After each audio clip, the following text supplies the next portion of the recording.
À 5 heures, échouette un épais brouillard s'accrochait au bord ouest de la base aérienne de Kubinka. Puis vint la rupture. Sans avertissement, des F-16 ukrainiens descendirent de 30 000 pieds.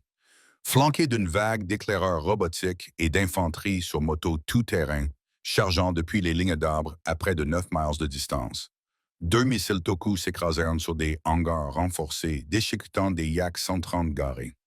Quelques instants plus tard, des intercepteurs Iris-T filèrent vers le ciel, protégeant le paquet de frappe des jets russes. Ce n'était pas un raid. C'était un premier coup chirurgical pour aveugler l'œil ouest de Moscou. Et cela ne faisait que commencer. Avant de plonger dans cette bataille, dites-nous dans les commentaires d'où vous regardez et n'oubliez pas de vous abonner pour être les premiers à recevoir les dernières mises à jour sur la guerre. Le rugissement de l'impact résonnait encore tandis que la vague suivante surgissait. Depuis plus de 25 000 pieds, des F-16 ukrainiens virèrent brutalement en boucle serrée des fusées éclairantes filant derrière eux pour confondre les missiles russes à tête chercheuse de chaleur. Ce n'étaient pas seulement des chasseurs d'escorte, ils étaient des appâts. Quelques secondes plus tard, un essaim de quadricoptères et de drones de loitering inonda l'espace aérien, injectant des signaux fantômes et des retours fictifs dans le réseau radar Moskva-1. Le système conçu pour suivre des cibles réelles voyait maintenant des dizaines de faux échos dansant à toutes les altitudes. Les défenses russes se mobilisèrent pour répondre. 3 intercepteurs Sava-30SM décollèrent de l'air sud mais furent accueillis en pleine montée par des missiles lancés depuis des unités au sol caché dans la couverture arborée.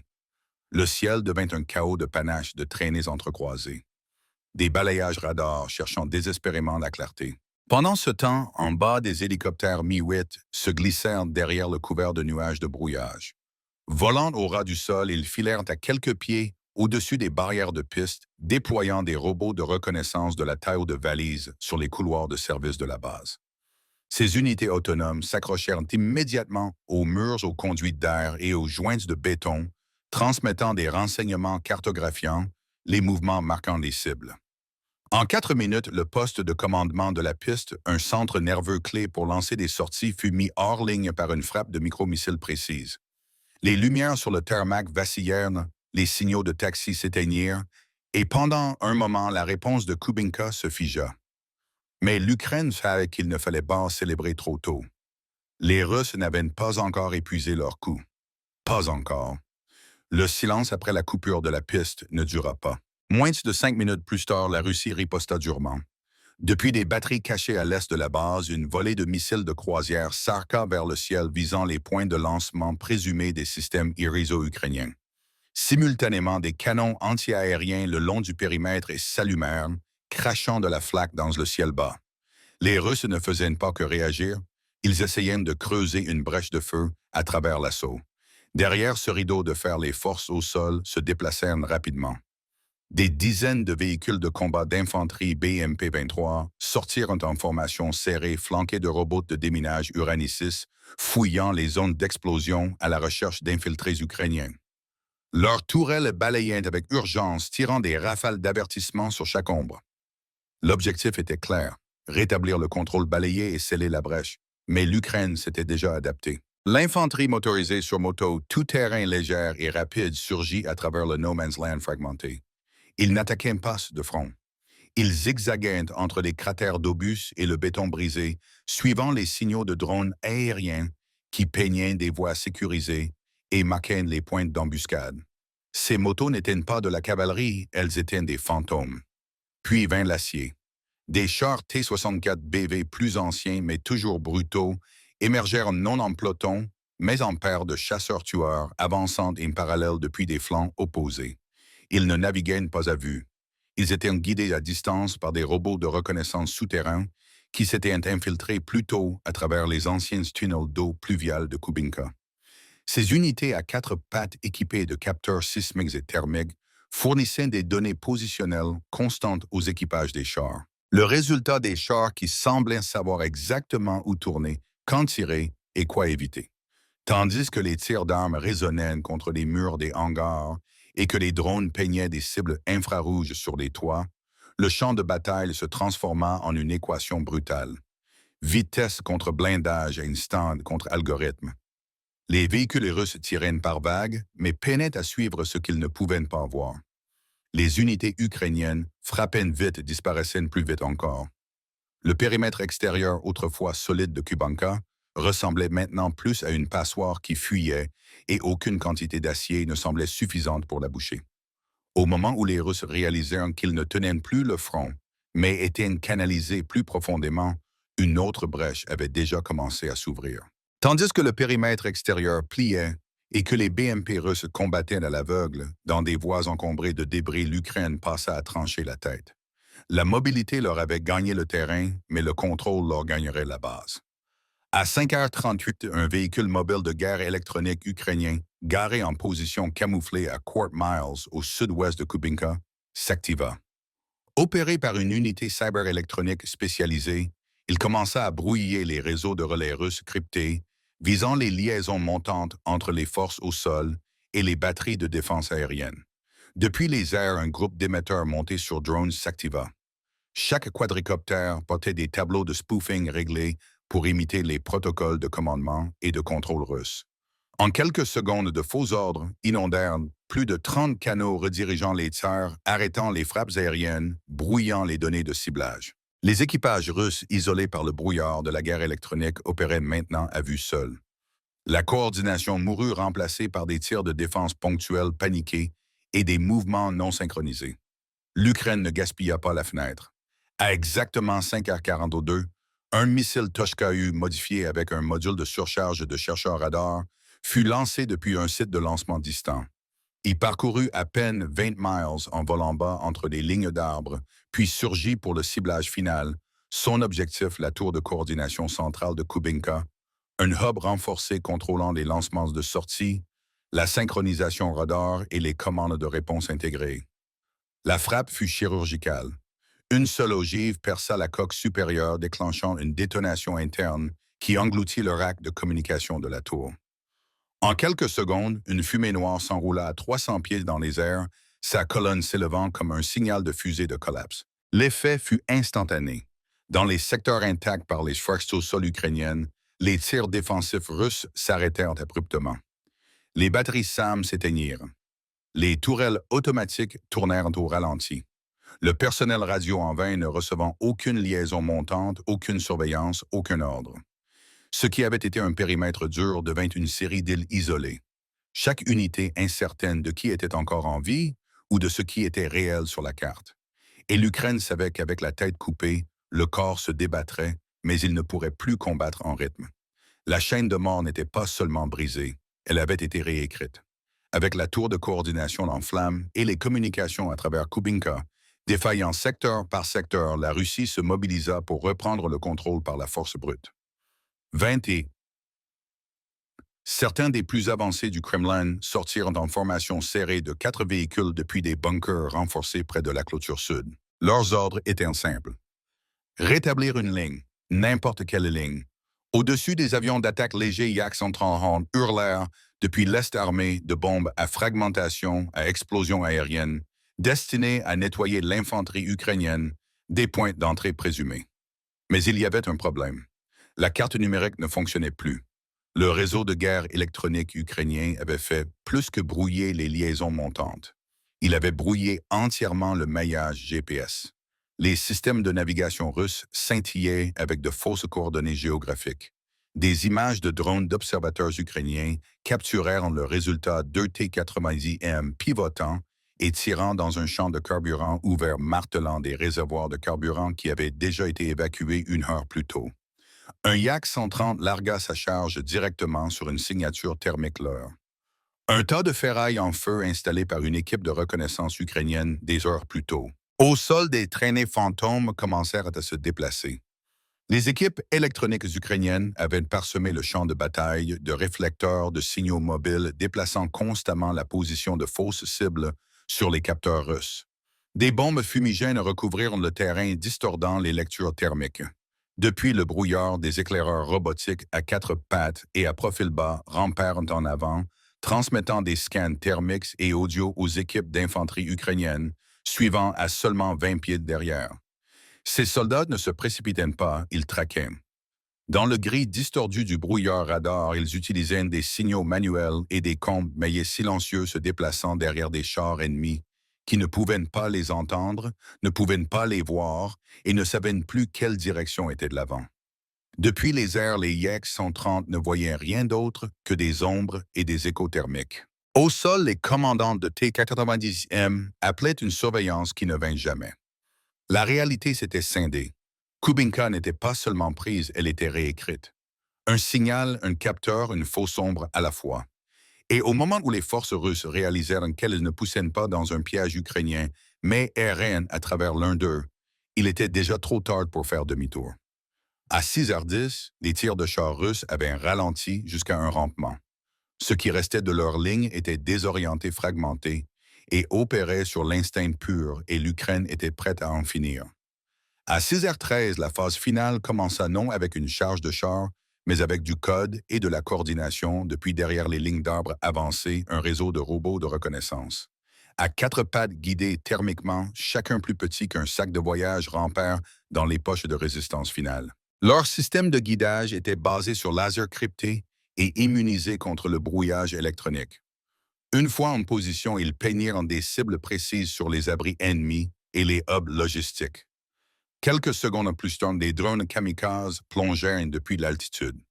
Suivant ces points de laser, ils frappèrent des caisses de munitions, des tentes d'équipage et des canons anti-aériens isolés, les transformant en piliers de fumée en quelques secondes. Il n'y avait pas de sirène d'avertissement. Pas de temps pour se disperser. Les coups venaient en silence et en coordination, comme un script logiciel s'exécutant ligne par ligne. Au-dessus du champ de bataille, les F-16 revinrent.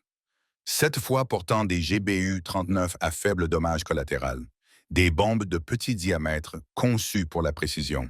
Elles ne bombardaient pas en tapis. Elles enfilaient des munitions dans des zones serrées entre les véhicules blessés par les explosions frappant des camions de carburant des stations de réarmement et des convois d'évacuation avec une précision de frappe unique. Pendant ce temps, les blindés ukrainiens tenaient leur position. Les T-64BV ne progressaient pas plus profondément. Ils n'en avaient pas besoin. Ce rôle revenait à l'infanterie sur moto et aux UAV Quadrotors qui surgissaient maintenant dans le vide, légers, rapides et roulant à travers des voies dégagées par drones. Ces unités avancées balayant les hangars de contrôle, les cabines radars et les bunkers radio marquant les survivants saisissant l'équipement, plantant des balises de signal. Pour la première fois dans la guerre, l'Ukraine poussa une unité Iris-T SLM directement au front, garée à moins d'1 mile des ruines de la piste. Son parapluie radar protégeait maintenant les forces au sol contre toute frappe de missiles de dernière chance. Une tentative russe de Totka fut détectée et interceptée à 12 000 pieds de vaporisés avant de traverser la dernière case de grille. Ce qui avait commencé comme un raid enveloppé de brouillard avait évolué en extermination algorithmique. Une boucle serrée de capteurs de drones et d'opérateurs effondrant la résistance en impulsion chronométrée. Pas un blitz, pas un siège, un arrêt contrôlé. Et au moment où le soleil perça à travers le brouillard et le réseau de défense de Kubinka était devenu complètement sombre, plus de liaisons montantes, plus de réponses, juste le silence et le bourdonnement bas de drones tournant au-dessus, attendant de nouvelles coordonnées. Quand le bourdonnement du dernier drone s'estompa, le champ de bataille s'enfonça dans un silence métallique lourd. La fumée dérivait sur le tarmac brisé, s'enroulant autour des carcasses brûlées de BMP-3, encore fumantes près de la piste est. Le bunker de coordination autrefois animé sous la tour de contrôle était sombre. Pas d'électricité, pas de signal, plus de commandements à répondre. Seul le faible sifflement du carburant en feu et un craquement distant de métal qui se tassait restaient. Au milieu des ruines, un soldat russe uniforme déchiré et couvert de poussière était assis affalé contre un mur de béton. Son fusil avait disparu. Le combat s'était terminé des heures plus tôt, mais il n'avait pas bougé, respirant seulement d'un rythme superficiel et incertain. Au-dessus, un quadricoptère ukrainien planait silencieusement, son capteur balayant sa lumière de ciblage rouge, clignotant une fois, puis se déplaçant non vers lui mais vers un kit médical gisant à quelques pieds. Quelques instants plus tard, 2 soldats ukrainiens émergèrent du brouillard. Leurs armes étaient baissées, ils ne crièrent pas, ne menacèrent pas. L'un s'avança, traînant le paquet médical plus près de l'homme blessé, et donna un hochement de tête silencieux avant que les deux ne se retournent disparaissant dans la fumée dérivante. Aucun mot ne fut prononcé. Aucun n'était nécessaire. Dans une guerre façonnée par des algorithmes, des drones et des frappes de précision, ce qui persistait ici était quelque chose de plus ancien, le choix de rester humain, quand tout le reste s'était transformé en acier. Et dans ce moment silencieux entre ruine et miséricorde, la vraie victoire se révéla. En moins de 90 minutes, la base aérienne de Kubinka, le dernier bastion gardant le corridor aérien ouest de Moscou, fut réduite au silence. Ses réseaux radars gisaient froids. Le bunker de commandement brûlé et les unités au sol russe avaient soit retraité, soit se rendu. Ce qui tomba n'était pas seulement une base. C'était une croyance. Le mythe que le bouclier extérieur de Moscou ne pouvait jamais être percé. Stratégiquement, l'approche ouest était maintenant grande ouverte. La question n'était pas si une autre frappe viendrait, mais quand des doux, au-delà de la clôture, et un hélicoptère Mi-8 solitaire dérivait devant la fumée montante. Sa silhouette encadrée contre une nouvelle aube, marquant la naissance silencieuse d'un type de guerre différent. Veuillez les liker si vous aimez cette vidéo. Commentez 1 pour soutenir l'Ukraine. 2 si vous aimez la paix et détestez la guerre. Et 3 si vous n'aimez pas cette nouvelle. À 4h17, juste à l'extérieur du poste de commandement central des forces de défense aérienne de Moscou. Le silence fut brisé par le rugissement des machines de guerre. Des drones Bayraktar TB2, des unités FPV Kamikaze, des roquettes HIMARS, une couverture Patriot et même des Léopard 2 blindés attendant à l'horizon convergèrent tous en une frappe coordonnée. Les écrans radars s'allumèrent, tandis que les TB2 marquaient les cibles. Les roquettes HIMARS déchirèrent le ciel et des explosions ondulèrent à travers le complexe. Ce n'était pas un simple raid. C'était une frappe stratégique contre le centre nerveux de la défense aérienne russe. En quelques secondes, le calme céda la place au chaos, une leçon brutale de guerre moderne. Ne quittez pas l'écran des yeux jusqu'à ce que le secret soit révélé. N'oubliez pas de vous abonner à la chaîne et de partager vos pensées sur cette bataille dans la section des commentaires. Merci de regarder. La vague d'ouverture avait déchiré la nuit, mais la vraie pression vint d'en haut. Des drones Bayraktar TB2 tournaient à moyenne altitude leurs caméras verrouillant sur des antennes radars et des dépôts de carburant avec une précision chirurgicale. Des désignateurs laser peignaient dans des marques luminescentes invisibles à l'œil nu mais indubitables pour les frappes entrantes. Quelques instants plus tard, des munitions de loitering hurlèrent vers le bas détonnant avec assez de force pour incendier des réservoirs de carburant entiers et envoyer des boules de feu à des centaines de pieds dans le ciel. Au-dessus des intercepteurs Patriot PAC-3, maintenait un parapluie protecteur abattant les contre-frappes russes avant qu'elles ne puissent atteindre les zones de préparation ukrainiennes. Chaque interception était un éclat de lumière blanche dans l'obscurité. Preuve que l'air appartenait à Kiev ce soir. Les drones n'étaient plus seulement des éclaireurs. Ils étaient des chasseurs. Chaque frappe TB2 aveuglait une autre antenne radar. Chaque drone FPV paralysait une autre lumière de recherche ou système antiaérien. Pour les défenseurs russes à l'intérieur du poste de commandement central, l'effet était dévastateur. Les écrans scintillaient en statique, les tracés radars disparaissaient et les lignes de communication commençaient à se briser sous l'assaut coordonné. L'Ukraine avait appris le rythme du combat moderne. Des drones de précision menant la charge et les défenses aériennes neutralisaient des armes plus lourdes attendant juste derrière. L'air lui-même était devenu l'allié de l'Ukraine. Ce qui avait commencé comme un essaim silencieux se déroulait maintenant en une chorégraphie mortelle. Drones, missiles et intercepteurs travaillant en concert, découpant le bouclier russe en morceaux avant même que l'assaut au sol n'arrive. Les cieux avaient fait leur travail. Radars réduits au silence, dépôts de carburant en feu et opérateurs russes aveuglés dans leur propre poste de commandement. C'était le signal pour l'acier au sol de se déplacer. Des chars Léopard 2 surgirent en avant, en formation de fer de lance. Leurs tourelles balayant à gauche et à droite, tandis qu'ils avançaient sur des routes asphaltées fissurées. À leur flanc roulaient des T-80 capturés. Des machines autrefois peintes avec des insignes russes, mais maintenant portant des rayures bleues et jaunes, tournées contre leurs anciennes maîtres. Le sol tremblait, tandis que plus de 30 tonnes de blindage pressaient plus profondément vers les clôtures du périmètre. Derrière les chars venait l'infanterie motorisée descendant des transporteurs de personnel blindés à des intersections prémarquées.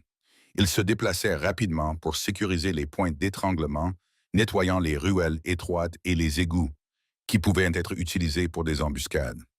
Chaque escouade portait des radios cryptées renvoyant des coordonnées en direct au TB2 au-dessus, assurant que l'air et le sol opéraient en un seul rythme. Soutenant cette vague d'acier étaient des chiens de guerre robotiques, des machines bases sur pattes, pas plus grandes qu'une moto tout-terrain. Ils filaient à travers des couloirs encombrés de débris, portant des explosifs attachés vers des bunkers et des entrées fortifiées. Leurs caméras relayaient des flux vidéo en direct à des contrôleurs ukrainiens à des miles de distance permettant des détonations précises qui ouvraient des positions renforcées sans risquer des soldats humains. Le rythme était implacable. Les chars tiraient des obus à eau explosifs dans des nids défensifs. Les robots se glissaient dans les brèches. L'infanterie nettoyait et tenait le terrain tandis que les drones au-dessus marquaient de nouvelles cibles. Frapper, avancer, consolider, répéter chaque cycle arrachant une autre couche des défenses russes. Au moment où la première lumière de l'aube toucha l'horizon, les défenses extérieures du poste de commandement central étaient en lambeaux. La fumée s'enroulait des bunkers effondrés tandis que les blindés ukrainiens tenaient fermement aux portes. La bataille n'était plus une question de si l'Ukraine percerait, mais de la rapidité avec laquelle il démantèlerait le centre nerveux qui avait autrefois orchestré la défense aérienne de Moscou. Le tonnerre des blindés aux portes n'était que le prélude. Une fois que les Léopards et les T-80 capturés avaient creusé des couloirs vers le poste de commandement central, la couche suivante de puissance de feu arriva de positions cachées à des miles de distance. Les batteries HIMARS illuminèrent le ciel nocturne avec des salves précises. Chaque roquette traça un arc flamboyant avant de s'écraser sur des bunkers renforcés, effondrant des murs de béton et mettant le feu à des dépôts de munitions. Les explosions étaient assourdissantes, envoyant des ondes de choc qui faisaient trembler les fenêtres à près d'un mile. Le timing n'était pas un hasard. Tandis que les roquettes HIMARS filaient au-dessus les drones Bayraktar TB2, plongeaient en tandem leurs charges détonantes au dépôt de carburant et au tour radar. Le chevauchement créait une tempête roulante, les ondes de choc se fondant les unes dans les autres, laissant les défenseurs russes incapables de distinguer où une frappe finissait et la suivante commençait. Les tranchées qui offraient autrefois une couverture devinrent des pièges mortels, tandis que des détonations synchronisées déchiraient les défenses en couches pour la garnison russe à l'intérieur du poste de commandement. L'effet était paralysant. Les piles de munitions partaient en explosions secondaires. Les pistes se fracturaient en cratères déchiquetés et les pipelines de carburant crachaient du feu comme des geysers. Le bastion autrefois coordonné de la défense aérienne de Moscou se délitait maintenant pièce par pièce sous un barrage implacable. Les écrans à l'intérieur du bunker scintillaient entre statique et alerte rouge, tandis que les opérateurs criaient pour des instructions qui ne venaient jamais. Du côté ukrainien, le rythme des armes combinées était impeccable. Les chars tenaient leur périmètre. L'infanterie sécurisait les points d'étranglement. Et les chiens de guerre robotiques continuaient leur travail dans les coins que les roquettes ne pouvaient pas atteindre. Au-dessus, les drones tournaient comme des faucons guidant de nouvelles frappes HIMARS sur tout lanceur survivant qui osait s'activer. Au moment où la dernière salve atterrit, le poste de commandement ressemblait à un désert marqué de cicatrices. Bunkers en ruine, pistes déchirées au-delà de l'usage et dépôts d'approvisionnement brûlants sans contrôle. Ce qui avait été le centre nerveux de Moscou pour la défense aérienne chancelait sous le poids de coups synchronisés. Une forteresse se délitant non d'une frappe mais du timing parfait de nombreuses. Les ruines du poste de commandement central fumaient encore quand la Russie libéra sa réponse. Le barrage roulant de HIMARS et de frappes de drones avait déchiqueté des bunkers et des dépôts de carburant, mais Moscou ne laisserait pas la nuit appartenir entièrement à l'Ukraine. Avec un rugissement qui fendit les cieux des bombardiers Su-34, balayèrent en bas leur post-combustion brillant comme des torches contre l'obscurité. Au-dessus d'eux, des chasseurs Su-35 élégants coupaient des traînées de condensation à travers l'horizon, fournissant une couverture tandis que les bombardiers larguaient des munitions guidées sur les blindés ukrainiens avancés. Chaque détonation secouait le sol projetant de la terre et des éclats à travers le périmètre brisé. Depuis plus profondément à l'intérieur des terres, les poids lourds rejoignirent le combat. Des bombardiers stratégiques Tu-95 Volant à des centaines de miles, lancèrent des vagues de missiles de croisière qui s'arc-boutèrent à travers le ciel vers les sites de lancement ukrainiens présumés. Leurs longues silhouettes étaient à peine visibles contre les étoiles, mais les traînées luminescentes de leurs missiles ne laissaient aucun doute. La frappe était massive et visait à paralyser la capacité de l'Ukraine à maintenir la pression. Au sol, les équipages russes se mobilisèrent désespérément pour mettre en ligne leur système de défense aérienne S-350. Les lanceurs rugirent tandis qu'ils tiraient des salves successives dans la nuit, remplissant l'air de traînées filantes. Des explosions fleurirent au-dessus tandis que des missiles pourchassaient des drones des intercepteurs, entraient en collision avec des roquettes entrantes et des fragments pleuvèrent sur les deux côtés du champ de bataille. Pendant un bref moment, la zone de guerre devint un feu croisé mortel d'acier et de feu. Les salves HIMARS ukrainiennes se chevauchaient avec les contre-barrages russes. Les drones TB2 plongeaient entre les faisceaux radars, se glissant sous les arcs de missiles, tandis que les chiens de guerre robotiques continuaient leur travail au sol imperturbable par le chaos au-dessus. Le ciel lui-même semblait convulsé. Des jets hurlant à vitesse supersonique, des missiles entrant en collision en plein air, des drones tissant à travers le chaos comme des guêpes. La contre-frappe russe était féroce, menaçant d'émousser l'avance ukrainienne. Mais elle révélait aussi quelque chose de plus profond. Moscou était forcé de commettre ses bombardiers les plus précieux et ses chasseurs de première ligne juste pour tenir la ligne. La bataille pour le poste de commandement central avait escaladé en un choc où chaque arme, chaque système était jeté dans la tempête. La contre-frappe furieuse de la Russie avait transformé le ciel nocturne en une cage de feu, mais l'Ukraine refusa de céder. Au lieu de cela, ils changèrent de tactique, pliant le tempo de la bataille en leur faveur. Les drones rasaient les cimes des arbres à seulement 50 pieds, tissant à travers les lignes électriques, et les forêts où les faisceaux radars se brisaient dans le désordre. Des unités FPV kamikazes rasaient les toits avant d'éclater dans les fosses d'artillerie russes, forçant les artilleurs à abandonner leurs armes. L'essaim aérien qui avait semblé dispersé sous le bombardement russe se reforma soudain dans un tranchant affûté. Au sol, les chars Léopard 2 pressèrent en avant sous d'épais bancs de fumée écran, leurs silhouettes disparaissant dans le brouillard, tandis qu'ils rampaient plus près des murs brisés du poste de commandement. À leur flanc, les T-80 capturés roulaient comme des fantômes, leur marquage russe recouvert de couleurs ukrainiennes audacieuses. Chaque tir de leur canon de 125 mm déchirant les emplacements défensifs. Les soutenants étaient des chiens de guerre robotiques et des machines pas plus hautes que le genou d'un homme filant dans des bunkers, avec des charges explosives attachées à leur dos. Quelques secondes plus tard, des détonations étouffées, réduisant au silence les lanceurs de défense aérienne, un par un. Au-dessus, les batteries Patriot PAC-3 se mirent au travail contre la nouvelle vague de missiles de croisière Tu-95 filant depuis la Russie profonde. Chaque interception était une floraison violente de lumière dans le ciel d'avant l'aube. Des traînées luminescentes comme des cicatrices d'argent contre l'obscurité. Là où la Russie avait espéré briser l'élan de l'Ukraine, les Patriots taillaient, la menace ne laissant que des fragments en feu tomber inoffensivement dans des champs vides. Le poste de commandement central, autrefois impénétrable, était maintenant fracturé en poches isolées de résistance. Les soldats russes coupés les uns des autres par des cratères et des épaves en feu tiraient aveuglément dans la fumée. Les communications s'effondraient sous l'effet combiné du brouillage et de la destruction physique, laissant les commandants crier des ordres qui n'atteignaient jamais leurs unités. Ce qui avait commencé comme une poussée russe furieuse se délitait maintenant. L'Ukraine n'avait pas seulement résisté à la contre-attaque, elle l'avait retournée contre Moscou, reprenant l'initiative avec précision et coordination. Le flux de la bataille avait changé. Là où des heures plus tôt, le poste de commandement se tenait comme une forteresse, il était maintenant un champ de bataille brisé en fragments, chacun se rétrécissant sous l'emprise resserrée de l'Ukraine. La chute des défenses extérieures de la Russie ne laissait que le cœur du poste de commandement central. Se tenant marqués et isolés, s'appuyant sur l'élan de leurs poussées blindées, les unités ukrainiennes surgirent à travers les brèches. Des camions de guerre électroniques roulèrent en avant, antennes hérissées, inondant les fréquences russes de statique. Les réseaux de commandement qui dirigeaient autrefois des secteurs entiers se dissolvaient en silence, laissant les officiers à l'intérieur du bunker gesticuler impuissants sur des casques morts. Au-dessus, les seins de drones tournaient comme des vautours. Certains coupaient des lignes électriques avec des explosions précises, tandis que d'autres plongeaient sur des générateurs de secours, plongeant des sections de l'installation dans l'obscurité.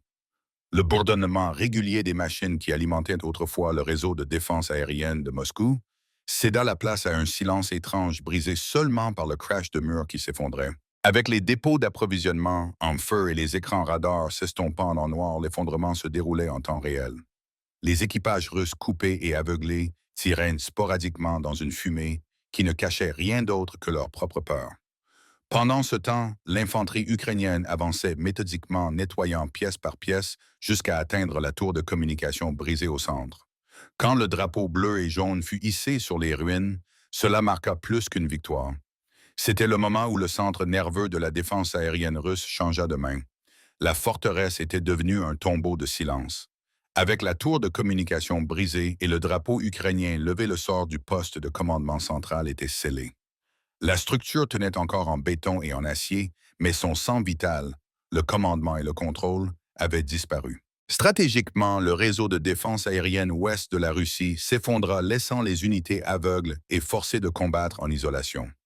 La question hantante reste maintenant. Si le quartier général de Moscou lui-même peut tomber, quel bastion est vraiment sûr? L'Ukraine ouvrit des couloirs d'évacuation pour les soldats russes blessés, soulignant que cette frappe visait les systèmes, pas les civils. Une colonne de fumée noire grimpa à des milliers de pieds dans l'aube, marquant à la fois la victoire et l'avertissement. Le cliquetis de petits chenillers rampants résonnait à travers les rues latérales, tandis qu'ils se glissaient sous les ponts et les tunnels utilitaires, incorporant des explosifs qui les freinent s'effondraient à la pression d'un bouton. Des escouades mixtes d'infanterie et de robots avançaient bloc par bloc, non avec l'intention de tenir le territoire, mais de fracturer le rythme défensif de Moscou.